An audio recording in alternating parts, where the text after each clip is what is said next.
Welcome back, everyone, to another episode of the Draw Control podcast. On today's episode, I am joined by Junior on the George Washington women's lacrosse team, Katie Hipp.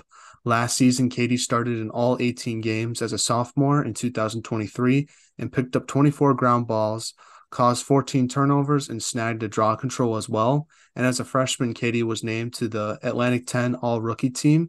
So excited to have her on. So thank you so much, Katie, for coming on the podcast today. And how's everything going? It's going great. I'm loving summer. I just got into my new apartment, which I'm really excited, and just got back to DC, seeing a ton of friends, reconnecting. So I'm really excited. I'm excited to talk on the podcast.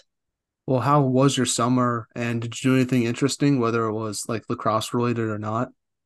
Yeah, so I lived in Avalon, New Jersey this summer, which is down the shore. So that was great. It's the first summer I've lived down the shore my entire life. I worked at a restaurant there, and I also worked a few times at this pediatrician's office in Haddonfield, New Jersey. And that's my dream job. So it was just absolutely amazing to scribe for a pediatrician this summer. I lived in Avalon with this other girl on my team, Meryl, and she was absolutely great. So we were able to work out like every day with each other. So we kept each other on track.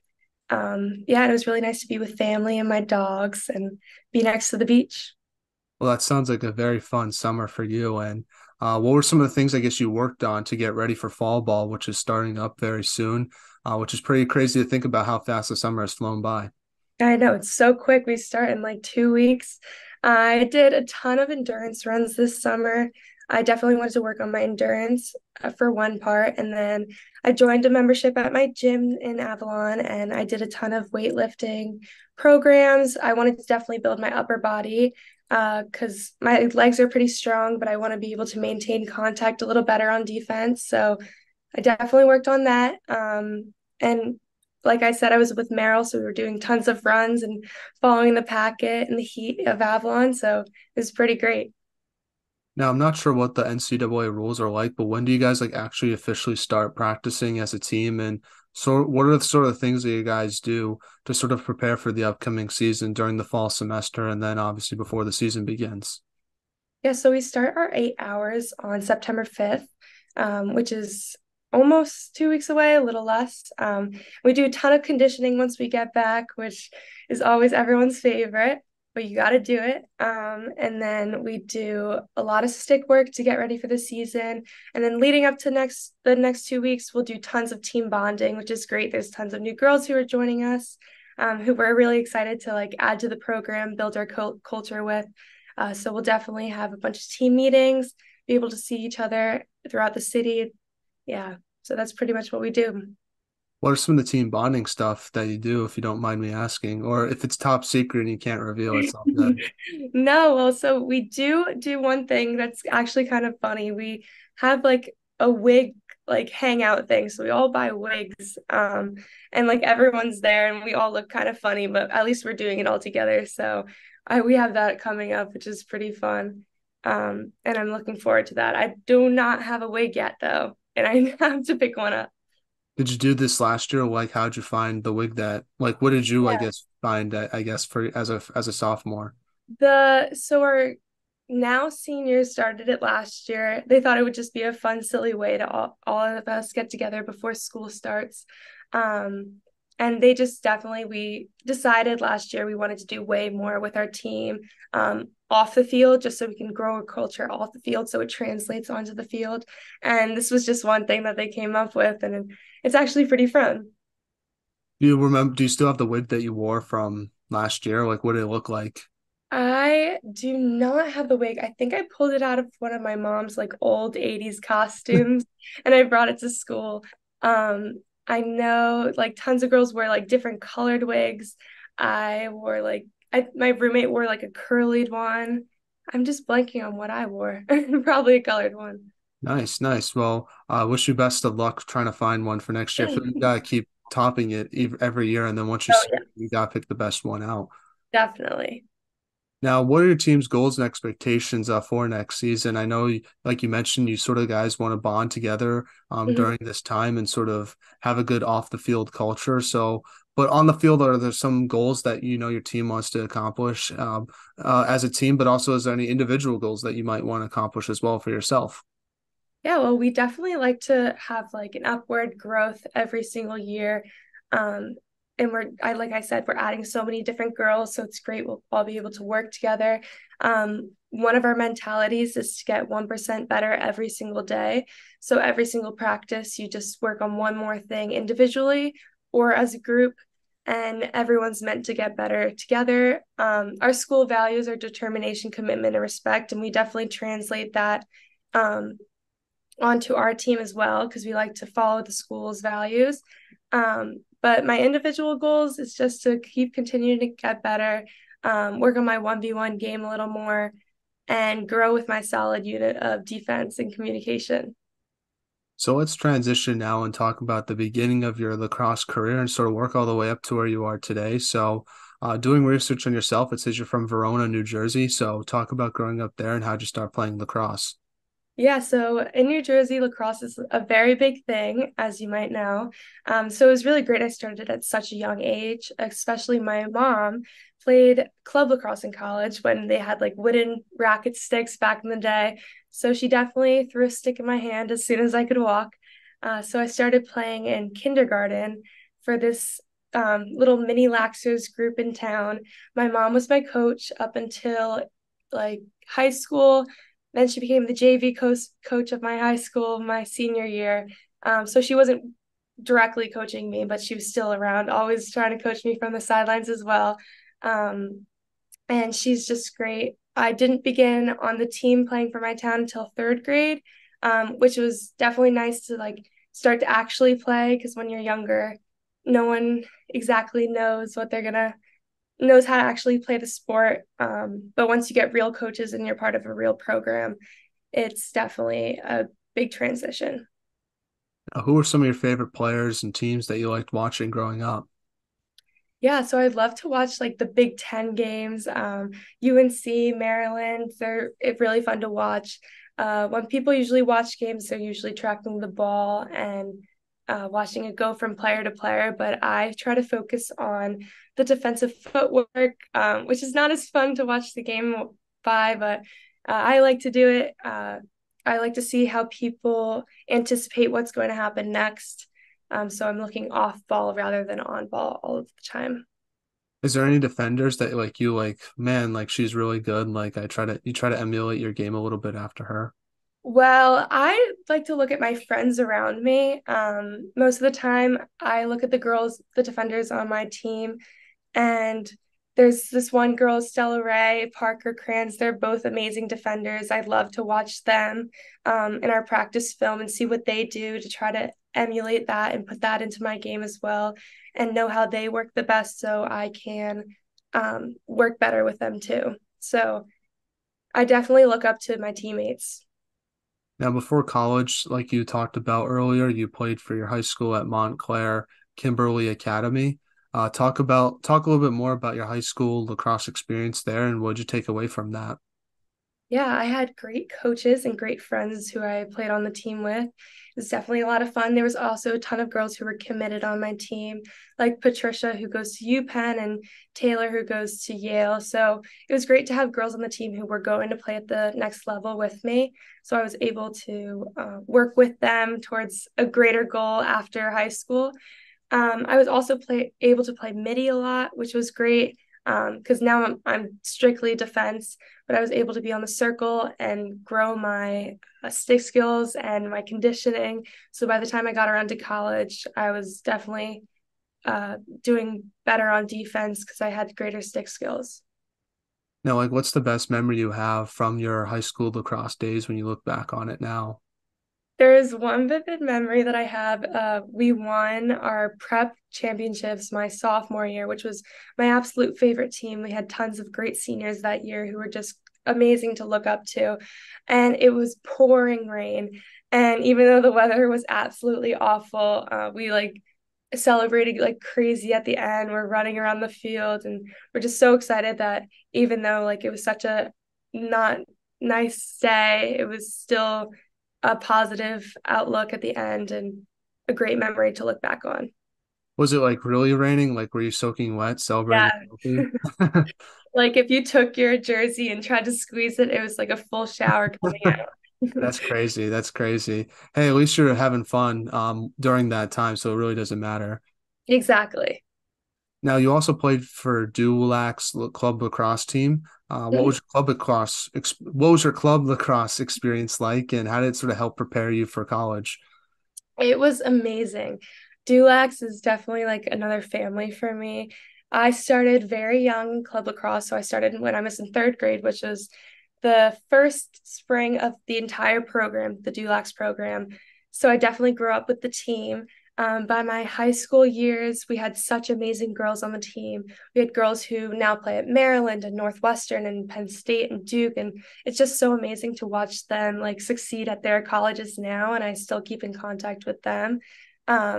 And we even like we'll do summer leagues together still, so it's nice to do that. I coached there at Dulax last year because I just wanted to go back. It's just such an amazing program, and I always am looking to like grow the sport and help younger girls like find the love that I found. And the head coach there, he's amazing. He started the program himself, and his loud personality is just contagious. And I will forever cherish those memories at Dulax. That's pretty awesome. You got to go back and coach. Is it sort of beneficial for yourself to sort of get that different perspective on the game, seeing how players develop, and do you think you can sort of translate that into your game a little bit? Yeah, it's a lot of fun. I mostly worked, well, I did work with girls in high school too, but I coached mostly like younger girls who did not know exactly what they were doing. They're still working on catching and throwing, but it's a lot of fun to see girls like just pick up a stick and realize that you have so much power with what you can do with just a stick and a ball. And so it's a lot of fun and really silly, and like the games are fun to watch. So I definitely appreciated it. Now, talk about your recruiting process with George Washington and what made you want to go there versus other schools you might have looked at. Yeah, so GW wasn't on my radar at first. But one day I got a call from one of the old coaches, and she said to me, she was like, I saw you at this game. And this is exactly why I want you, because you were running for a ball that was so far away from you, and you ended up running onto concrete and then fell into a soccer goal. And I was like, oh, you saw that? That's kind of embarrassing. And she was like, no, that's the type of person I want, because I want someone who will work their hardest, even if they're not even going to get the ball, but work as hard as they can to try their very best to get there, even if you're going to end up falling on the concrete later on. So she brought me right in. And when I got to my visit, I just loved the city here. It's an amazing city. We have two different campuses. The Foggy Bottom campus is like our athletics campus, I mean, our academics campus, and the Vern is our athletics. So it's nice to have that separation. So whenever you go to the Vern, it's like, whatever's going on with life or academics, you know what? I'm here for lacrosse. I'm ready to go. I'm locked in. So I really appreciated that. And pro tip, if you visit a school when it's raining and you still love it, you know that's the place to go, because you're going to love it on the great days as well. As a freshman, like what was sort of the biggest adjustment you had to make to college lacrosse? Was it the speed of the game, the physicality, or just sort of balancing academics and lacrosse at such a high level? Yeah, I mean, the speed of the game is definitely much more intense, very quick. Uh, People are running all over the place. So that was a big adjustment, definitely with the girls who have been there for 4 years. But I think the hardest adjustment was definitely finding that balance of all the different things, meeting new friends, being away from home. Uh, but once you get past your first semester, you pick and choose what works best for you, and you're able to figure out your best schedule. And it worked out now. So I'm a junior, and I have what works best for me. Are you all done with your gen ed classes? Because that's at least the school I go to. You have to take gen eds as well as your major, and it's nice when you finally get all the gen ed classes done, so you can sort of focus on classes you want to take. Yes, I do have my gen ed classes done, but sometimes it is little bit better for me just because I am pre-med. So my classes that are for my major are a little bit more difficult. So it was nice to Yeah. once in a while have, like, I took poetry one year. So it was nice to have that break in poetry. But now I do get to lock in and focus, especially when I have the MCAT coming up for on all my science and psych classes. That's pretty awesome. Now, talk about what it's like playing in the Atlantic 10 conference and sort of just the competition you guys face each game. Yeah, so it's such a fun conference. There's teams at varying levels. We're definitely challenged by a lot of teams like Richmond and UMass, which are great teams. We love to play them. It's such a great time, especially Richmond. I have a great friend who plays attack on the team, so I love to play against her because we always end up 1v1 wanting throughout the game. And then something else about the A10s, I think there's always a chance to win. There's always fluctuating throughout the teams and who wins every year. St. Joe's, they won 2 years ago, and it was just really great to see the underdog take out some of the top teams who were seated in the 1 and 2 seeds. Richmond won last year. You never really know who's going to win. If you show up and it's your day, you're going to win. So it's really nice to always have that in the back of your head because it keeps you in a positive mindset. Now, during your collegiate career, at least from my perspective, I thought you've been getting better and better. What would you say is the biggest improvement that you've made to your game throughout your time with George Washington? Definitely my 1v1s. It's nice to focus on your 1v1s all the time because you want your teammates to be able to rely on you and feel confident that no one's getting by you. So I want the girls around me to feel like, oh, I want her to be on the field. So I definitely focused on trying to anticipate what a attacker is going to do, staring at their hips to make sure I know which way they're going to go and I'm not getting faked out, um, and just maintaining strong contact and keeping my feet moving so no one's getting by me really quick. And if anything ever happens, my teammates will have my back. And talk about how you sort of work on your defensive part of your game, especially the one-on-ones, because I feel like that's one of the toughest things about lacrosse is sort of maintaining your man and all that stuff. And I always find it interesting as a talking to defensive players how they sort of work on that part of the game because it can be challenging. I think people sort of don't realize how hard it is. Yeah, it's quite difficult. I mean, back in the day, I would have to throw the ball on the ground and have my dog chase after it to try to get to it quick enough. Um, but I would definitely try to get into a clinic or try to do some live 1v1 play, ask a friend to get to the field because nothing's better than actually having contact because it's hard to do it yourself, especially as a defender. But if you're not able to do that, I would say grab a ladder, do some footwork, because if you're getting your footwork down and you're getting quick enough, then no one's going to get by you. Now, how would you evaluate your team's performance in the past 2 seasons? Obviously, I think wins and loss record it hasn't been ideal, but I'm just curious, sort of like if there's any positives you can take away, because I feel like you guys have had gotten some good wins against some good opponents, and I really feel like you guys can build off with those results as well. Yeah, totally. I love that our program is a growing program. We had a new coach last year, freshly new, and we all love her. Colleen McCaffrey, she's amazing. She played on the U.S. team. She's played every single position. She just is very committed to the game and growing us as a program. So that's really nice to see and really nice to look forward to the future. Last year she was new, so she was testing out different people. We were able to grow our confidence. Everyone got a chance to be on the field at some point, so it made them feel like they belonged on the team, which was great. And something I just love about our team is we have such a solid young defensive group, and that's not going to change for the next couple of years. So we're going to be able to grow together, um, and just work through what works best for us. And it's really nice to look forward to the future that like we'll be together for quite a while. Now, how did you learn to sort of balance both academics and lacrosse at such a high level, especially with the major that you have, because it's very academically rigorous? Yes, so it is quite difficult, definitely with the schedule, but If you're able to make, you can make time for anything throughout the day if you set your mind to it.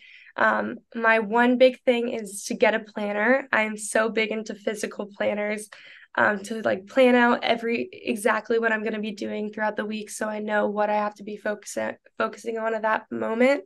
But also prioritizing your mental health, taking days to like go out and go grocery shopping on your own, or go, if you're a shopper, go have your shopping time, or just rest in your bed. But you definitely need that time for yourself so you're able to be fueled and fill your own cup. So by the time you have academics and athletics that are demanding, you're able to do it at 100%. Yeah, you don't have to tell me. I got my planner already for the Yeah. upcoming year. I feel like if I'm not organized, that's when things go wrong for me, and I just feel like I'm not as successful as I could be. So I'm totally with you on that. Yes. Now, what's your favorite moment from your college lacrosse career so far? I would definitely say being a part of the A10 rookie team my freshman year, it's really hard coming in as a freshman because you're coming from a school where everyone who goes into college is one of the best on their teams. And then once you get to college, you're with all the best of the best.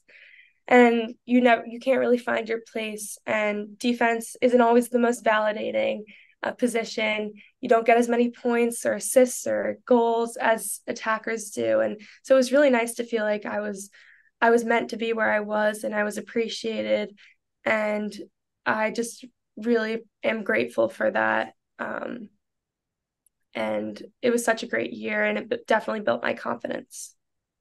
So we're now in a segment I like to call five questions that have nothing to do with sports. And the goal of this segment is to hopefully get to know you a little bit more off the field. So my first one is, what if there was a movie made about your life, who would you want to play yourself and why?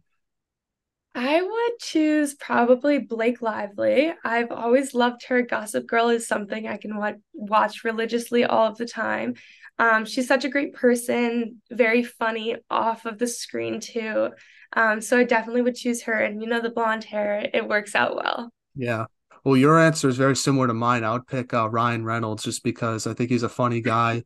And I also like his movies a lot. And I want to brag to people saying that Ryan Reynolds played me in a movie, even though we really don't look that much alike. I just think it would be something I want to brag to people about. So that's what I would go with.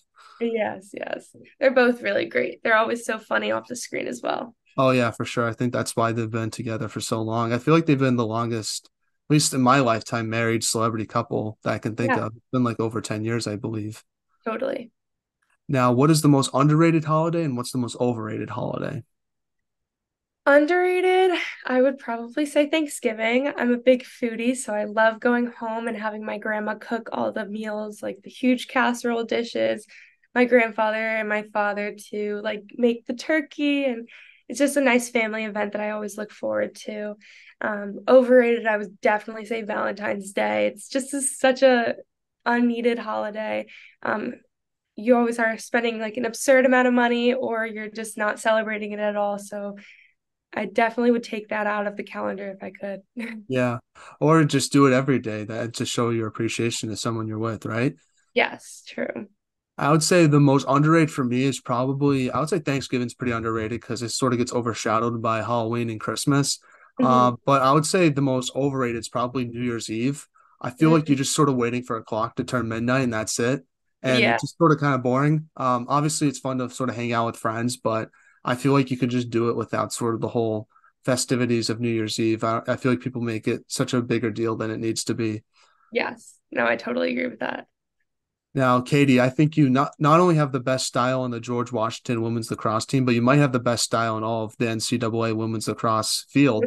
But besides yourself, who would you say has the best style on your team off the field? Definitely my roommate. She's like always wearing the next new thing. Her closet is full with everything, which is so nice to live with her because I can just walk 2 feet and I'll be in her room, checking through her closet every week. So I would definitely say Amelia Moran, and most people on the team would probably say her as well. Now, what is the most interesting thing you've read or seen this week? So I love to listen to a lot of podcasts. And Ava Jules, who is a YouTuber, is also now starting a podcast. So I was listening to her actually this morning, and she was talking about another podcast by Ed Milet, who was talking about the power of one more. And I was doing conditioning with my roommate this morning, and I was telling her about this because we were deciding when we were going to stop. And I was like, you know what, let's do one more, because the power of one more is doing one more hard thing a day, because it's just going to progress you further and further. So I thought that was pretty interesting to hear, and it's a great mindset to put into your daily schedule. That's good. I needed that today. I appreciate the motivation. I would say for me, sort of similar to yours, but a little bit different was I was just watching this documentary on YouTube called The Brady Six, and it's about the six players that were drafted before Tom Brady was. And Mhm. obviously, Tom Brady ended up being like the best player in that draft and arguably one of the best football players of all time. And I just think it's very motivating because I think a lot of people feel like if people feel like you sort of if no matter where you're picked, you can still be something, or no matter where you are in life, you could still be something. And I think that's just important advice to know. It's like sometimes you don't need to go to the biggest school to be successful. Sometimes you don't need to be, the first overall pick to be successful. As long as you sort of are motivated and know what you want, you can achieve a lot of different things. And I just thought it was very inspirational to me. 100%. Now, last non-lacrosse question is what is one item on your bucket list that you hope to do one day? Skydive. My high school senior year, I was supposed to go skydiving with my dad, but of course there was COVID, and it was a little crazy and hectic back then. But I definitely want to be able to skydive at some point in my life, to be able to feel that thrill and then never do it again. I could never do it once because it's too scary for me. So you have you're more courageous than I would be. I would say for me, just travel different places because I never really have left the East Coast area. So I'd like to see other places in North America and around the world. Cool. Getting back to some lacrosse questions now. What should be done to help grow women's lacrosse from your perspective? Definitely to start players a little young, to throw a stick in their hand, see if they like it. Because if they start young, it's just going to become second nature over time. And it's just, you'll go into your backyard and just be like, okay, I want to pick up my stick because it's just something I love to do. Definitely also start younger in other states. I know that in Florida, it's just starting to grow, and girls aren't really starting until like high school, which is great that they're starting in general, but it'll be nicer if they just start it a little younger there. So then it's able to grow the sport. Now, for other younger lacrosse players that are listening to this, what advice would you give them on sort of what it takes to be a college lacrosse player like yourself? Yeah. So if you're committed and you're determined and you love the sport, you can make anything happen. Like our team says, like I said before, just get 1% better every day. If you're committed to do that, then you can do anything. And I would just say stick with it, try your hardest, and make sure you never lose the love of the sport. Well, do you have any shout outs you want to give to any of your teammates, family members, or friends? And who should we have on the podcast next? I would say you should reach out to Colleen Quinn. She's amazing. She plays at Richmond. She's one of my best friends from my Dulac days. She's an amazing attacker. I love playing against her, and she definitely has such a great knowledge and IQ of the game. Well, definitely reach out there and see what happens. But Katie, I want to say thank you so much for coming on the podcast. I really appreciate your time. I think you're a player that I hope gets more recognition in the next 2 years. So I'm excited to sort of help you out with that by having you come on the podcast. You're a great player, but an even better person. So I just want to let you know that as well. And super excited to see your team play next season. It's going to be a lot of fun, and I wish you nothing but the best with that. Thank you so much. I appreciate everything, and thank you for letting me on the podcast.